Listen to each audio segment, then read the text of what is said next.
Hey everybody, Nick Espinoza, your chief security fanatic here, and today we got to talk about Chinese spy balloons because, quite frankly, the sanctions are coming for Chinese spy balloons.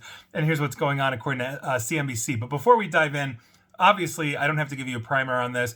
The entire United States and probably a good chunk of the world watched a slow-moving Chinese balloon basically go through Alaska, parts of Canada, down through Idaho and Montana, and then pretty much exit around the Carolinas where the U.S. military shot it down and the U.S. Navy divers are retrieving it. And so, obviously, the presumption here is that it's a spy balloon. The Chinese government has said it absolutely is not. It's a weather balloon, but the thing is apparently 3 buses long. However 3 buses long is, we never use actual math here in this country, but it really does seem like it was a low, basically like a low orbit surveillance as opposed to like satellite and all of that. So there's a lot of speculation that Chinese spy and satellite surveillance technology really isn't up to snuff if they're having to send balloons across the way. We also had reports, obviously, as well, and you might have heard of this, that some of these balloons were possibly transiting over the United States a few years ago, or parts of the United States a few years ago, so far back that it was under the Trump administration, and this recently came to light. And so, you know, it is what it is, but also a recent possible incursion just happened the other day, and that's kind of where we're kicking in, because apparently the United States is really taking notice beyond just everybody pointing and saying it's a spy balloon, it's not, it's whatever. And here's what's going on again, according to CNBC, because the Commerce Department just announced a new round of sanctions yesterday on Friday targeting 6 Chinese aerospace companies that it identified as supporting China's military reconnaissance balloon program. Now, these corporations will join a growing list of companies based in China that the United States says poses a serious threat to national security. Unfortunately, TikTok and ByteDance, the owner of TikTok, are not on that list. Hopefully, I should say yet. Moving on, the sanctions announced came, as I mentioned, just hours after basically the U.S. military flew an F-22 and shot down a second quote-unquote high-altitude object that was entering U.S. airspace in the past week. And to basically quote Alan Estevez, the Undersecretary of Commerce for Industry and Security, basically saying, and I quote, "The PRC, or People's Republic of China, use of high-altitude balloons violates our sovereignty and threatens U.S. national security.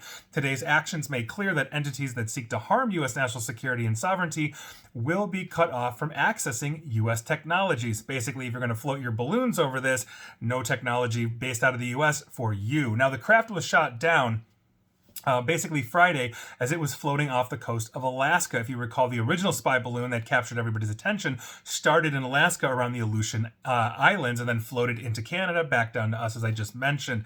Now, last weekend, as I mentioned, that was shot down off the coast of South Carolina. The White House was hesitant, though, to characterize the aircraft involved in this new yesterday incident as a balloon. And to quote National Security Council spokesman John Kirby, "We're calling this an object because that's the best description we have right now." He also added, to paraphrase, that U.S. officials did not know yet which nation or group was responsible for it. We can all just assume it's China, but who knows? Maybe it's North Korea, maybe it's Russia, maybe it's Canada, maybe it's just like 2 drunk Canadians in an air balloon. We have no idea at this moment because nobody's saying what it is. Now, these new sanctions also reflect the administration's renewed focus this week on China's unmanned airship surveillance programs. And to quote Matthew Axelrod, Assistant Secretary of Commerce for Export Enforcement, "Today's actions demonstrate our concerted efforts to identify and disrupt the PRC's use of surveillance balloons, which have violated the airspace of the United States and more than 40 countries." So I think this is obviously a huge problem. We know for a fact, there's no denying that the Chinese have a surveillance balloon program,